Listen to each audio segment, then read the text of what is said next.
Doctor Bhimrao Ambedkar के द्वारा निर्माण किया गया था। संविधान को निर्माण करने में लगभग 2 वर्ष 11 महीना 18 दिन लगा था।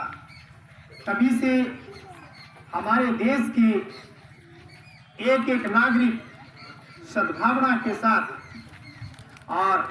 धर्मनिरपेक्षता के साथ अपने देश की गौरव की महत्ता को बढ़ाए रखने के लिए पूरी ईमानदारी से सद्भावना से अपने जीवन यापन करते हैं और संविधान को अनुसरण करके चलते हैं। तो यही कारण है कि हम लोग प्रत्येक वर्ष गणतंत्र दिवस के रूप में मनाते हैं। जैसा कि जानते हैं, हमारे देश की आज़ादी 15 अगस्त 1947 को मिली थी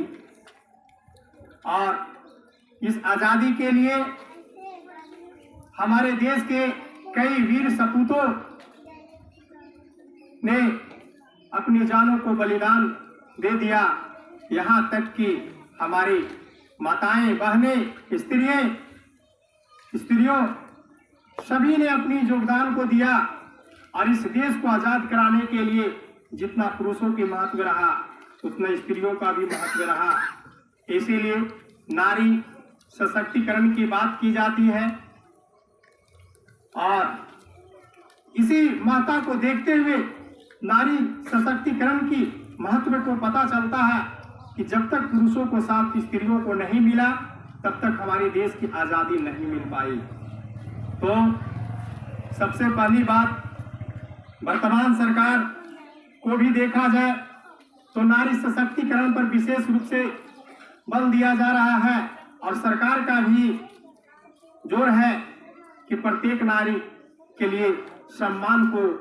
बनाए रखना बहुत जरूरी है। इसलिए जहां तक की बात किया जाए, बहुत से अज्ञानता के अभाव में कुछ लोग बच्चों और बच्चियों में फर्क समझते हैं। वैसे अभिभावकों से मुझे अनुरोध है कि शिक्षा को बढ़ावा देने के लिए आप अपनी बेटियों को भी बेटों की तरह ही अपनी भावनाओं को रखते हुए आगे कदम से कदम बढ़ाकर साथ दें और कभी भी ऐसी भावना नहीं रखें कि अपनी बेटी को हम अशिक्षित रखेंगे और बेटों को शिक्षित रखेंगे तो ऐसी स्थिति में मुझे सफलता मिलेगी। नहीं, ऐसी स्थिति में यदि अभिभावक अपनी मानसिकता पर यदि ध्यान केंद्रित नहीं रखते हैं इस तरीके के मुद्दे पर, तो वह हमेशा समाज में पीछे की ओर अपनी मान सम्मान को घटाने का काम करेंगे। क्योंकि आज हमारे देश के लिए उन बच्चियों को शिक्षित करना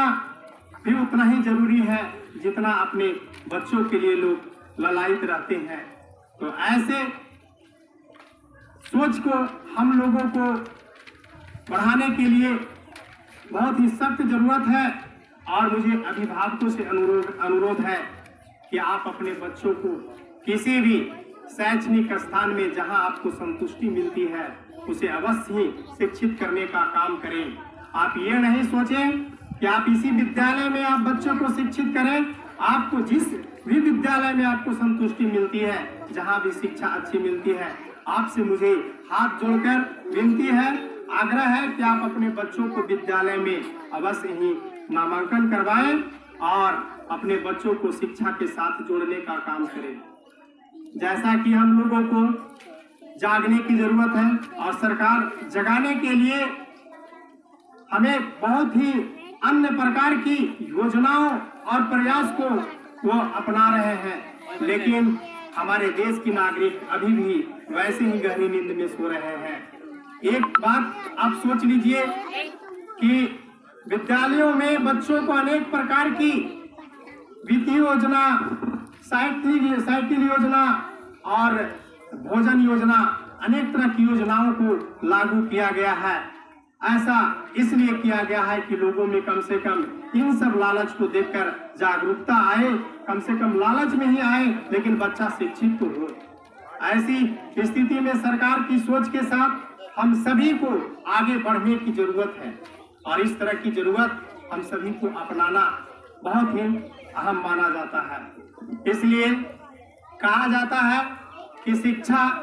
शेरनी का वह दूध है। जैसा कि मेरे विद्यालय के आप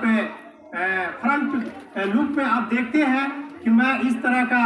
नारे को लिखकर भी रखा हूँ, शिक्षा शेरनी का वह दूध है जो जितना पिएगा उतना दहाड़ेगा। इसलिए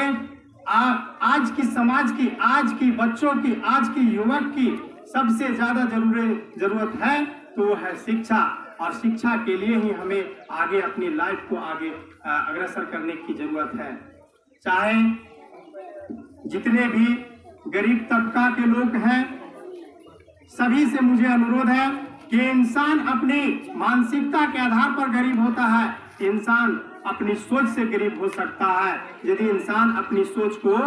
एक आत्मबल को बल देगा तो किसी से भी सोच के आधार पर, धन के आधार पर कोई गरीब होता है वो अलग बात है, लेकिन इंसान को अमीरीपन अपनाना चाहिए तो वो सबसे बड़ी बात है कि उनका आत्मबल और आत्मनिर्भरता की ओर सोच होना चाहिए। आपका स्ट्रेंथ आप पहचान लीजिएगा कि मुझे पढ़ना है तो आपके अंदर में किसी भी प्रकार का भय रहेगी तो वो सारी चीज खत्म हो जाएगी, क्योंकि आपको लक्ष्य को भेदना है और लक्ष्य निर्देशित आपका यदि कदम रहेगा तो मुझे विश्वास है, उम्मीद है और मैं